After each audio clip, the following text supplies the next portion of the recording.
Bienvenido a su programa Ahora sí con Fafa y Fafico. Antes de iniciar el programa de hoy, quiero recordarles que este es un programa en el que tu opinión es la que cuenta. Entonces ahí en la pantalla vas a ver nuestras redes, envía tus mensajes, las cosas que quieres ver, tus opiniones sobre cualquier tema, de la reforma fiscal hasta compromisos que todavía no hemos podido cumplir como partido, pero que empujamos hacia ellos. Entonces, pasando al tema, el programa de hoy tiene una característica diferente a los anteriores, porque el entrevistador va a ser Mario Emilio Pérez, al que todos conocemos como periodista, escritor, humorista, porque también tiene un humor muy sagaz, y un hombre ligado a las luchas revolucionarias del país, no solo en lo personal, sino también por su compañera de vida que lo acompañó. Y en este programa, que va a ser Fafa entrevistado, él expone su cosmogonía del mundo, su cosmovisión del mundo, cómo están las alianzas internacionales, cómo el mundo ya ha dejado de ser solamente unipolar y otros temas que afectan nuestra nacionalidad. Lo vimos como de tanta trascendencia que hemos decidido que ustedes hoy disfruten esa entrevista. Quédense con nosotros.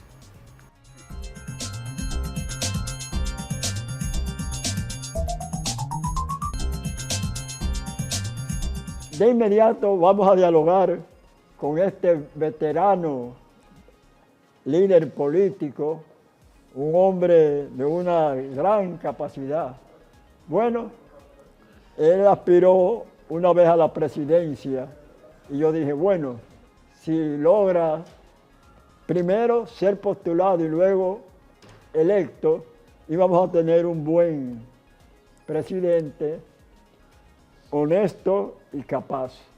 Fafa, la primera pregunta que te voy a formular es, como el proceso de cambio ideológico que has experimentado, primero marxista-leninista, luego socialdemócrata, y ahora vamos a decir que demócrata de centro, ¿qué piensas tú que ocurrirá en el mundo en el futuro inmediato? Primero, hay guerras peligrosísimas con peligro de ataque nuclear. Y además, hay una especie de baloteo, de cambios de una a otra vertiente político-económica. Vemos en Europa que ha avanzado la derecha, en América Latina la izquierda, en fin. Tu opinión autorizada. Tú sabes que yo tengo una visión que ha normado mi práctica política. Mi idea es que el pasado no tiene arreglo, que el desafío siempre es la actualidad proyectada hacia el porvenir. Por eso no tengo la sujeción de ser un constante de esta o de aquella tendencia. Y hoy estamos viviendo un momento estelar en la historia, más de 100 años, mucho más, están siendo ahora mismo cuestionados por una cosa. Desde 1918, el fin de la Primera Guerra Mundial, hasta hace poco había una hegemonía de Estados Unidos. Estados Unidos no sufrió nunca ninguna de las consecuencias de la guerra en su territorio. Su maquinaria productiva quedó intacta. Y entonces, eso le favoreció para que toda la destrucción que habían producido las dos guerras permitieran que los estados recurrieran a Estados Unidos para propiciar su reconstrucción. Consolidó entonces esa dependencia de todos los estados desbaratados en afirmar la hegemonía de Estados Unidos. Y durante más de 100 años, este era un mundo unipolar, bajo la hegemonía de Estados Unidos. Tú sentías eso no solo en el problema ideológico, ellos impusieron que el temor al porvenir que planteaban los soviéticos y los comunistas les daba licencia a ellos para en cualquier parte que creyeran que había intervenir. Estados Unidos intervino en más de 50 países en esos 100 años. En una forma directa como nosotros, que nos invadió 2 veces, patrocinando incluso a otros que fueran. Pero no tenía control. Ninguna regla de las Naciones Unidas era respetada. Estados Unidos se movía a base de que su supremacía le daba el derecho de intervenir en todas partes y en el rumbo del mundo. Él se consideró la guía universal. Pues mire, yo escribí en 1992, con motivo del centenario del descubrimiento de América, un libro titulado Refundación de la República. Refundar la República para mí en el 92 aparecía como una necesidad a los cambios que se habían producido. Yo tengo entonces una relación, mis colegas son más un instrumento del pasado que un analista de la realidad. Y porque yo soy un hombre que lo que estudia es el presente, vi desde el 92, este país hay que rehacerlo, y escribí ese libro. Lo voy a reproducir actualizando el hecho de que ahora hay más razones que hace 30 años para pedir que esto hay que refundarlo. Y esa idea es porque se ha producido un cambio en el mundo. Se acabó la hegemonía norteamericana. Ya no hay ese poder supremo de Estados Unidos de meterse en cualquier parte, aunque todavía tiene la impunidad, pero ya no tiene el ambiente político para justificar sus abusos de ayer. Tú lo ves dándole miles de millones a los israelitas para que cometan un genocidio contra los palestinos. Y tú lo ves dándole miles de millones a Ucrania para que resista a la Unión Soviética.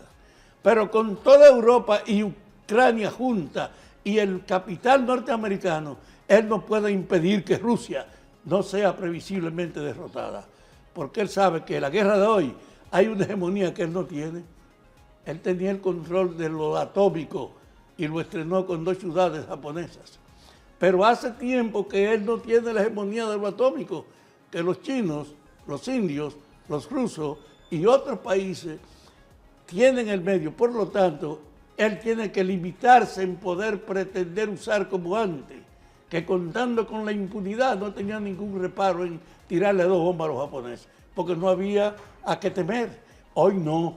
Él sabe que una guerra donde se desate la cuestión atómica no va a permitir que Estados Unidos se mantenga libre como se mantuvo en las 2 guerras sin que nada pasara. Si hay un cambio esencial en la vida que la mayor parte de la gente no entiende.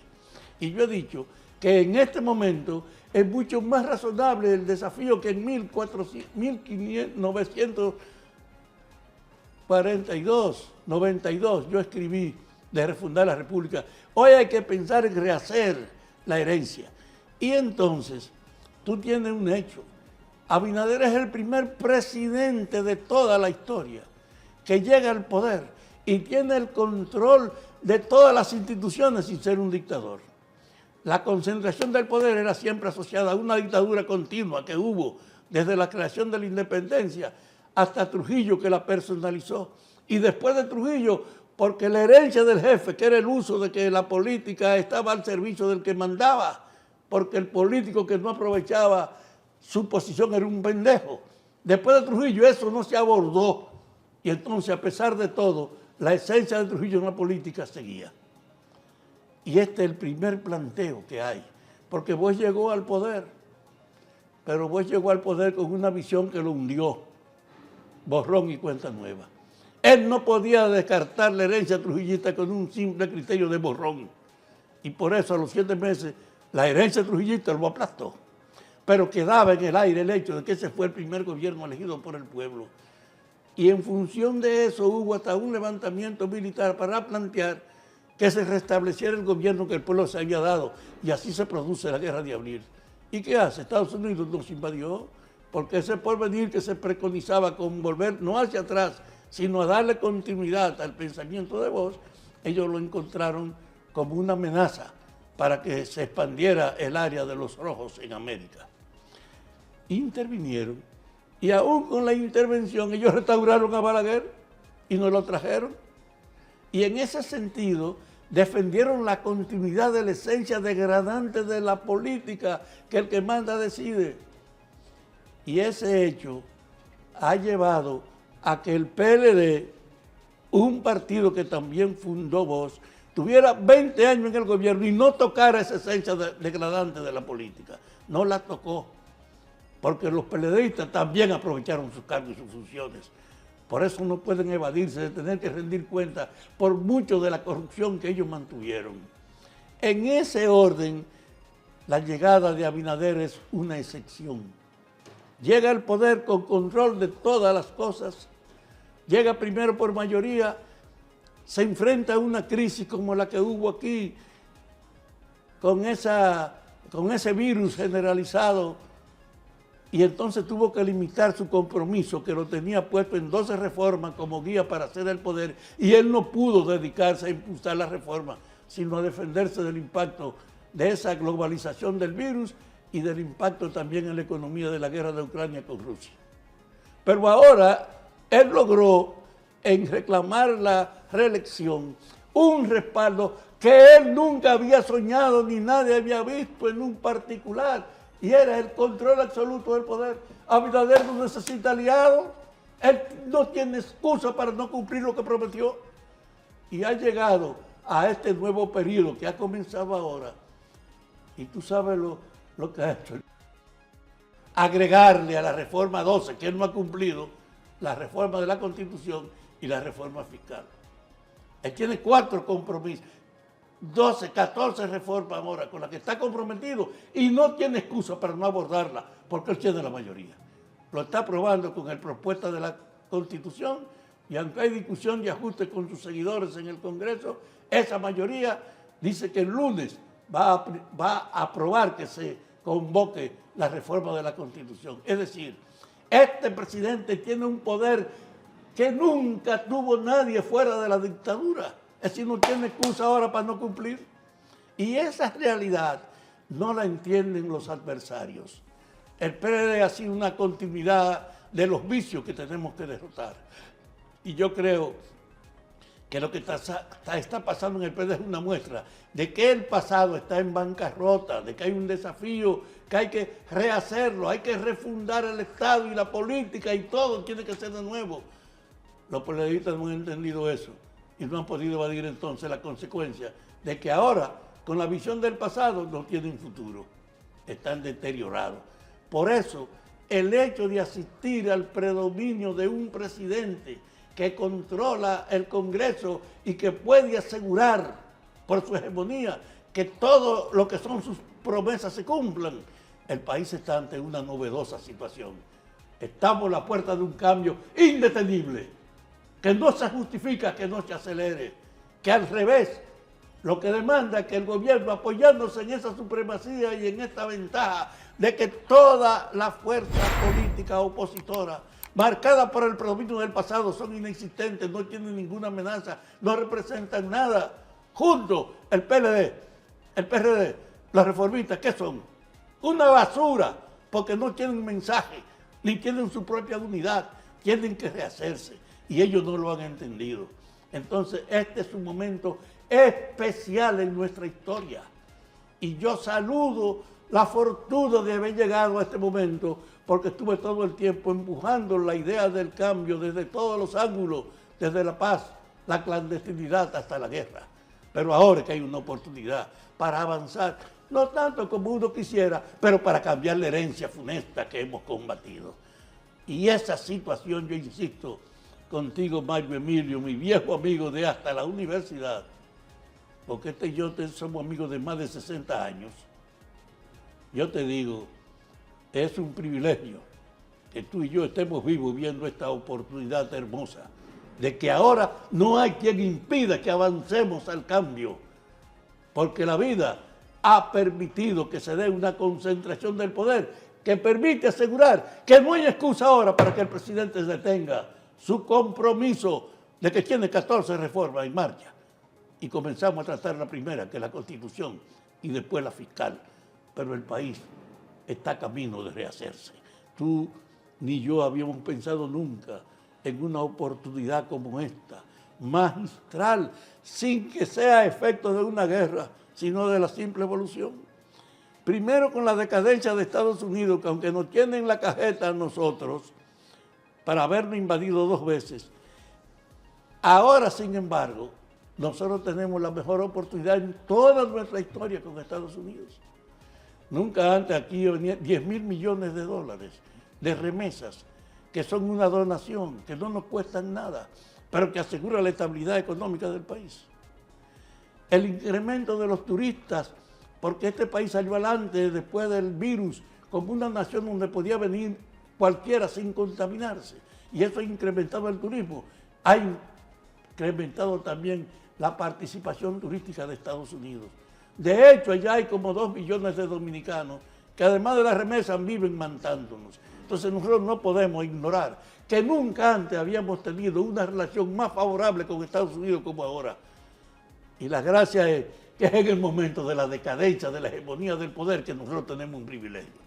Y esa visión, yo insisto, la mayor parte de nuestros políticos no la conocen, ni la tratan, ni la valora. Y eso es una condición especial que tiene Abinader para defender el privilegio que tiene la República Dominicana con Estados Unidos para no cerrarse la nueva tentativa. ¿Tú te imaginas que la emergencia de un bloque, el BRICS, con Rusia, con la India, con China, con Sudáfrica, con Brasil y con más de 20 países que quieren meterse, que son más de la mitad del mundo, dice, en nuestro espacio no vamos a usar el dólar? Somos una competencia económica y se acabó el monopolio de Estados Unidos. Entonces estamos en un momento de cambio brutal y el que no lo entiende no puede actuar. Y la mayor parte de los partidos de este país no entienden el momento y no pueden evadir entonces la consecuencia de su atraso. Abinader tiene una oportunidad sin antecedentes y yo soy un promotor del cambio porque creo que esta oportunidad nunca la habíamos esperado nosotros, pero habíamos luchado por algo parecido. Sí. Después de este interesante recorrido por la política, el futuro de la humanidad, por este diestro comunicador y dirigente político que es Rafael Fafa Taveras, hay una interrogante que se cae de la mata. El día 5 de noviembre, en los Estados Unidos, esa gran potencia, se celebrarán elecciones presidenciales. Competidores, la actual vicepresidenta Kamala Harris y el expresidente Donald Trump. Fafa, ¿qué le dice a tu conocimiento, a tu capacidad, a tu seguimiento de la política mundial esas elecciones y sus posibles resultados? Corresponde con mi visión de que Estados Unidos está en un momento de relevo de su hegemonía, del fin del mundo unipolar y que además hay un incremento de la competencia con el nuevo bloque BRICS. Y para profundizar aún la explicación de ese cambio, yo le quiero decir una cosa. Durante más de 100 años Estados Unidos tuvo con el dólar como una moneda mundial el mayor instrumento de estafa de la historia de la humanidad. Tú sabes que una papeleta vale 5 centavos de dólar, una papeleta. Y Estados Unidos la imprimía y vendía en el mundo por lo que decía el papel, comprando o pagando. Es decir, nunca hubo una oportunidad de este alcance para apropiarse de todo lo que le interesó en el mundo por la hegemonía del dólar. Y ahora estamos asistiendo que el dólar se acabó en su hegemonía porque el BRICS dice que no va a usar el dólar, que va a usar su moneda con respaldo de oro. Y eso quiere decir que Estados Unidos está perdiendo la mitad, más de la mitad del mundo para continuar con la hegemonía insuperable que tuvo del dólar. Estados Unidos, además de perder el mercado y agrandarse a la oposición, tiene ese elemento. Y en ese momento de crisis norteamericana, tú te encuentras con que los candidatos que van a las elecciones expresan, aunque la gente no se dé cuenta, esa decadencia. El expresidente Donald Trump ha dado una demostración, no pudo reelegirse y no es fácil que él pueda convencer a la gente que cree en él ahora. Y por eso una mujer con poco tiempo en el medio evoluciona como una competidora con chance de ganar. Yo creo que están todas las atmósferas condicionadas para que la mujer gane. Yo lamento precisamente que en este momento sea la mujer la que gane, porque a ella no le va a ir bien en el poder, porque el poder va a ser de ajuste, acostumbrado a la hegemonía y ahora es al recorte, y ella va a estar asociada a un proceso de ajuste y de recorte de la hegemonía de Estados Unidos. Yo hubiera querido que fuera Trump para que junto con esa reducción se le transfiera al presidente el hecho de que él no puede impedir que haya una atmósfera que reduce su poder. Pero yo creo que independientemente de cualquier cosa, la tendencia es que gane la mujer. ¿Tú te imaginas que gane esa mujer en el momento en que en México ha ganado una mujer la presidencia? Y que tengamos dos presidentes y uno en Honduras y uno en Sudamérica, en el poder. Es decir, el momento estelar del cambio ha abierto la puerta hasta para romper la hegemonía de los varones en la discusión de la política. Es decir, que la dimensión del cambio no tiene precedente, pero hay que entenderlo, porque mucha gente sigue actuando con la herencia del pasado, sigue teniendo al pasado como guía, y yo he dicho, el pasado no tiene arreglo, lo que pasó tú no lo arreglas, tú lo puedes detener y cambiar. El desafío de la actualidad y lo que viene. Y en ese proceso tú tienes que pensar, tú te imaginas a un Estados Unidos que el dólar ya no es su hegemonía mundial porque va a tener una competencia de un nuevo bloque que tiene más de la mitad del mundo. Tú te imaginas a Estados Unidos en una situación donde no tiene la libertad de usar sus armas porque sabe que hay capacidad de respuesta de su misma envergadura que no escaparían, como cuando el Japón, a que sus inversiones no tengan una respuesta también dañina. De que Estados Unidos, que salvó a su pueblo de dos guerras, no puede evadir si profundiza esta de las consecuencias devastadoras que habían sobre Estados Unidos en esta guerra mundial. Entonces es un momento de alta significación y en un momento así una mujer va a aparecer como la que está propiciando el ajuste, la reducción de ese poder. Por eso es que lamento que gane una mujer, pero creo que ella va a ganar, porque no creo que Trump tenga capacidad para conseguir ahora lo que no consiguió cuando era presidente, que lo reelijan. Yo te he escuchado y leído opinar sobre lo que es el liderazgo en la política. La pregunta que te hago, ¿cómo un hombre que no ha demostrado solidez cultural, que está sometido a múltiples procesos judiciales por conductas delictivas prácticamente, mantiene un liderazgo en Estados Unidos, como es Donald Trump, con posibilidades incluso, pese a decenas de sometimientos judiciales, de volver al poder? Es parte de la decadencia de Estados Unidos. ¿Dónde están sus valores? ¿Por qué Trump está solo y no hay intelectuales participando en la aspiración de seguir? Porque cualquiera sabe que el presidente que venga es al diablo que va a pasar, que va a una situación difícil, negativa, de reducción. No es estimulante ni es llamativo aspirar a presidente ahora en Estados Unidos. Por eso tenemos un cadáver vivo como es Trump. Pero eso es una muestra de la decadencia. ¿Cómo tú explicas que no hayan habido 2 o 3 personas de nivel que aspiren a la presidencia de Estados Unidos? Eso no pasaba en el pasado. Ahora no.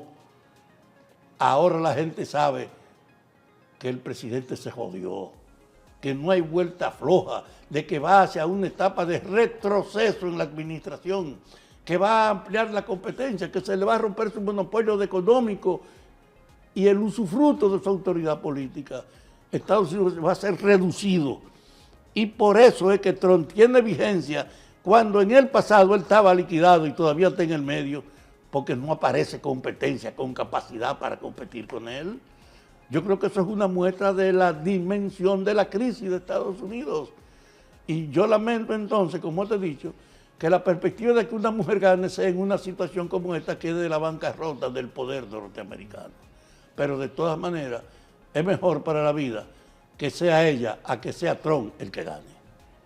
¿Qué le dice a la capacidad política de Fafa Taveras el hecho de que el Código Penal dominicano lleva décadas sin posibilidades de modificación, sobre todo por la lucha entre sectores que se oponen fieramente uno al otro con respecto al aborto. Las religiones vigentes se oponen de manera decidida al aborto con una campaña que han titulado Pro Vida, pero hay las tres causales esgrimidas por el otro sector. ¿Tu opinión? Mi opinión es que estamos asistiendo, insisto, a un cambio global de los valores de la política. La Iglesia Católica ha sido hasta ahora un soporte de la discriminación de las mujeres en la vida social. Y estamos asistiendo a que una mujer aspira al poder norteamericano con chance de lograrlo. ¿Qué pasa entonces con la hegemonía católica? ¿Cómo tú le puedes justificar a la mayor parte de las mujeres que ustedes tienen interés y las representan, cuando la Iglesia Católica es la que ha justificado la discriminación de las mujeres? Cuando ha hecho que el monopolio de servir al Dios que ellos pregonan como fuente del mundo, solo lo pueden hacer los varones, que son los sacerdotes. No hay una mujer para cura. Es decir, que la Iglesia es una exclusiva en el trato de las mujeres. La ha excluido. En ese ámbito, en este momento, también está en juego la hegemonía católica. Porque hoy no hay excusa para que Abinader se eche para atrás. Porque él se comprometió en la campaña con las tres causales. Y tiene mujeres organizadas, y yo pido que ellas se manifiesten. Yo quiero ver a Mayra Jiménez y quiero ver a la mujer de Vicente Sánchez Varés, y la digo por el nombre y por influencia, que es la que tiene el mando de la mayor actividad social del Estado. Ella, esa mujer que está al frente de la acción de solidaridad humana, y la ministra de la Mujer, juntas tienen capacidad para hacer que este país tiemble, movilizando a las mujeres para reclamar sus derechos. Pero el espíritu conservador también tiene en el PRM un nivel de contracción. Pues, ¿por qué diablos es que no lo permiten? Porque hay un sentido conservador en la dirección del PRM. Y aunque en el fondo ellos se comprometieron, no han hablado de eso.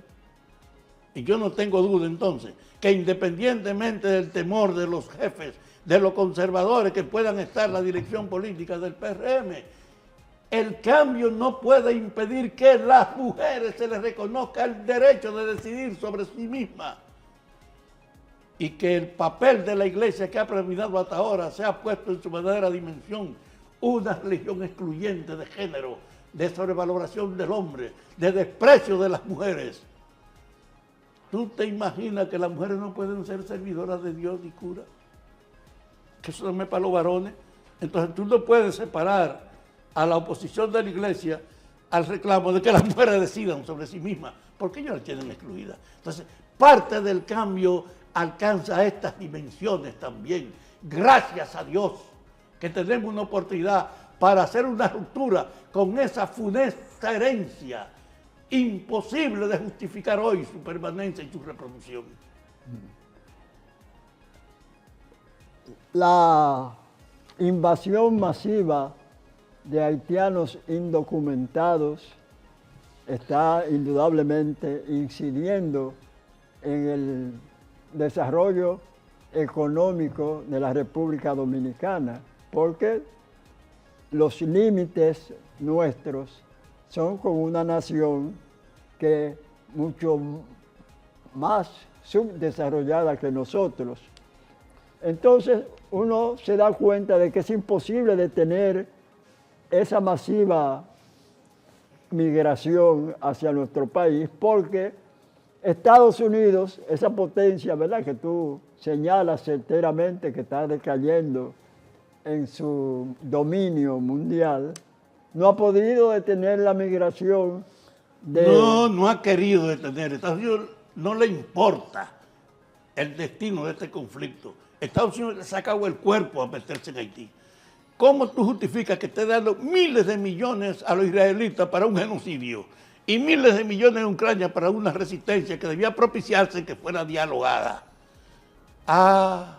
Porque a Estados Unidos no le interesa la solución de Haití, sino usarla como una presión sobre Dominicana. Y aunque los dominicanos tenemos el mejor momento de relación con Estados Unidos, no podemos ignorar que la permanencia del trato a Haití nos hace daño.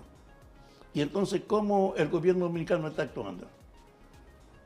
Abinader ha apelado al mundo, a las Naciones Unidas, a decirle, la solución de Haití tiene que merecer el respaldo del mundo. Y Estados Unidos no ha respondido ni siquiera pagando lo que se ofreció a pagarle a esta gente. Es una muestra de indiferencia lo que ha dado Estados Unidos. Y Abinader no tiene más camino que seguir movilizando en el mundo la atención para que Haití sea ayudado a resolver su problema. Y mientras tanto, preguntarse cómo la crisis de Haití se ha invadido en República Dominicana y qué hacer para, mientras lucha porque el mundo lo atienda, usted limitar su consecuencia. Mira una cosa, Haití es nuestro primer mercado después de Estados Unidos. Los mejores negocios son los dominicanos que tienen en Haití, en el transporte, en la comunicación, en la transferencia, en todo. ¿Y por qué? Porque ahí no hay ni siquiera discusión de calidad, ni hay fiscalización de lo que se hace, que hay una libertad para usted estafar, engañar, mentir, vendiendo. Y desde ese punto de vista, la corrupción que impera en el predominio de nuestro mercado con Haití, todo el mundo sabe que es cierto. Y ¿quiénes son los beneficiarios? Un gran sector empresarial y el transporte son los beneficiarios de que no haya control. ¿Y la frontera qué es? La frontera es el fin de la soberanía. Y ahí opera entonces una Fuerza Armada que no es una defensora de nuestra autoridad, sino un instrumento de corrupción conocido por todo el mundo. ¿O tú crees que esas mujeres que vienen aquí vienen ni que por habilidad o por vaina? Esas pagan su derecho a venir, a parir aquí. Y en la frontera es una práctica de todo el ejercicio conductor de la frontera, de la corrupción. Y el tráfico de los haitianos es un negocio tal que yo he estado diciendo, mi hermana tenía una haitiana trabajando y se la llevaron y se pusieron en contacto y ella regresó pagando 12,000 pesos. Entonces, la gente sabe que aquí no ha habido una regla para defender la soberanía, que la Fuerza Armada es un instrumento de corrupción en la frontera y de negocio, que eso ha sido hasta ahora. Por eso yo he pedido que le mejoren la vida a los policías y a los guardias para poder exigirles que no pueden seguir negociando con su autoridad. Pero hay que primero mejorarle la vida a ellos para eso. Hay que hacer un cambio global. En la policía hay un compromiso de cambio, vamos a ver si eso cuadra. Pero el hecho cierto con Haití es que ahí está expresada la debilidad de nosotros, de que este es un régimen para la especulación, la autoridad no para ejercer la imposición de reglas, sino para beneficiarse, y que hay que transformar entonces la esencia de la política, y por eso digo que este es un cambio en un momento estelar de la vida, y el caso haitiano es la mejor demostración. No tiene arreglo Haití, basado en la continuidad de la política de corrupción que ha imperado, donde los vigilantes negocian el tránsito o la transferencia o los comerciantes también. Hay que meterle macana al control del intercambio con Haití, a la fiscalización de su trapazo ilegal y al incremento de que migración funcione. Es un esfuerzo extraordinario. Por eso yo no tengo duda que esta magnífica idea de que estamos en una oportunidad del cambio es para revisar todo, para tratar de ajustar las cosas de forma transparente, sujeta a la ley y contra lo que quieren aprovecharla como una cuestión personal para negociar. Esa es la esencia. Y yo te pregunto, ¿en los partidos hay conciencia de esto? No, no hay conciencia de esto, ni en el PRM siquiera que están en el poder con este chance. Hay conciencia del desafío que representa esta oportunidad para cambiar el país. Y a pesar de esa torpeza de los políticos, la fuerza del mundo es tal que no habrá excusa, porque tú vas a tener ahorita, cuando aparezca el bridge, la demostración de que se acabó la hegemonía americana en el mundo, de que ahora va a imponerse la competencia. de que el dólar se acabó de hegemonía, que ya no es...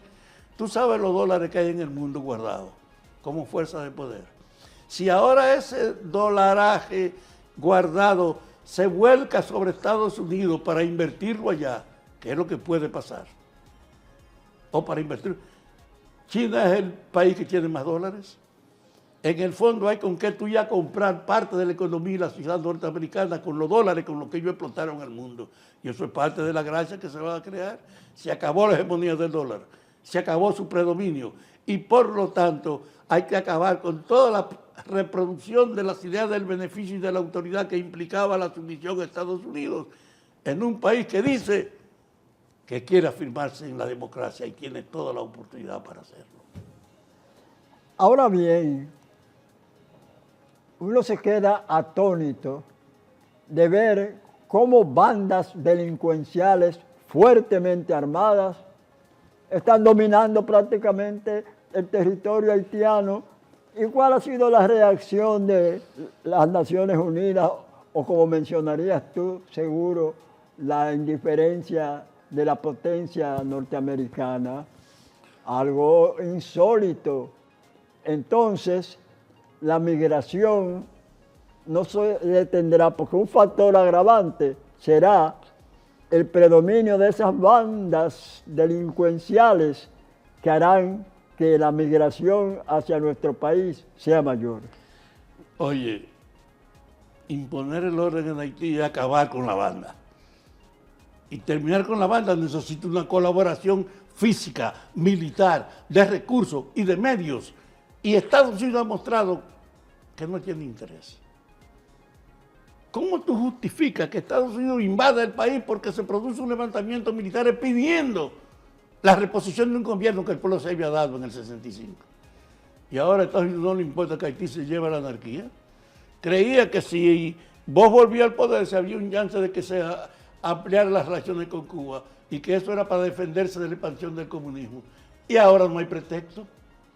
Y como él no teme ahora a argumentar nada, lo que quiere que ese lío de Haití, los dominicanos se lo traguen. Los dominicanos tienen que saber que Haití es ahora mismo un desafío que a Estados Unidos no le importa ayudar a resolver porque él cree que debe quedarse, porque le daría una oportunidad de manejar un país en crisis con estas dos naciones fuera de control. Nosotros necesitamos que la política de Abinader de seguir insistiendo en el mundo para una ayuda a resolver el problema haitiano se refuerce y que al mismo tiempo mejore la calidad y la conducta de todas las tropas que debían de tenerlo en Haití, porque en esa frontera no se puede creer, es un mecanismo vulgar de negocio y eso hay que acabarlo. La Junta Central Electoral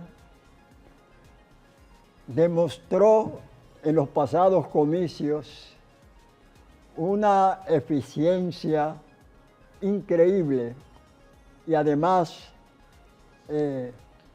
Román Jaques, su presidente, que aspira a continuar al mando de esa institución, es un hombre que en su vida pública ha demostrado honestidad y capacidad.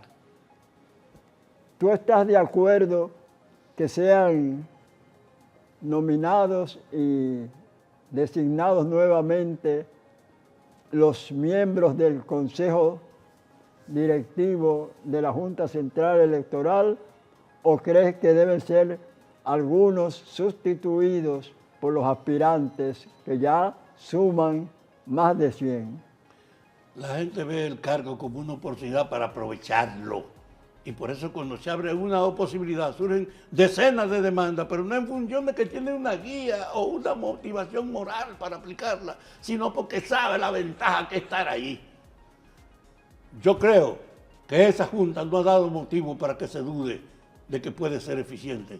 Soy de lo que cree que debe ser ratificada. Yo pienso lo mismo también, indudablemente. Pero fíjate, en los torneos comiciales abunda la plata, pero desafortunadamente esa plata viene muchas veces de sectores delincuenciales que tienen un poder económico avasallante. ¿Tu opinión? Mira, no hay vuelta floja. Si es verdad lo que estoy diciendo, que estamos en un momento especial y único en la historia del cambio, todos los problemas que nosotros hemos vivido hay que ponerlos sobre la mesa para enfrentarlos.